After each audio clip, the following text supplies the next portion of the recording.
Құрметті апалар, бүгінгі тәуелсіздігіміздің 30 жылдығына арналған 30 түрлі игі істер жүргізіп жатыр. Соның бірі мінекей қайырымдылық марафон деп аталынады. Сондықтан сіздерге бойларыңыз жылы жүрсін деп қыз көжемізді ұсынғымыз келіп отыр. Қабыл алыңыздар. Бәйтерегім сен едің, бір бүршігің мен едім. Қолым қысқа демедім, қолтығымнан демедің. Рахмет туған ел. Қазақ деп соққан жүрегім, қазығыңның бір едім.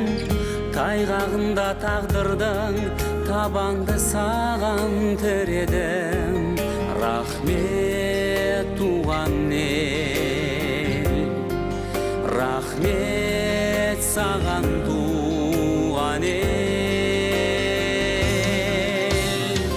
Қасиеттің киенім, жаралған сенен сүйегім. Арқардай ауып жүргенде арқамды саған сүйедім. Арқардай ауып жүргенде арқамды саған сүйедім. Рахмет. Құрткөжеге ортаңыздағы өмір жастарыңыз ұзақ болсын, бала шағаларың қызығын көріңіздер. Осылай Құрткөже бере беріңдер. Біз іше берейік. Сіздерге рахмат. Ауырмаңыздар. Табыс тілеймін.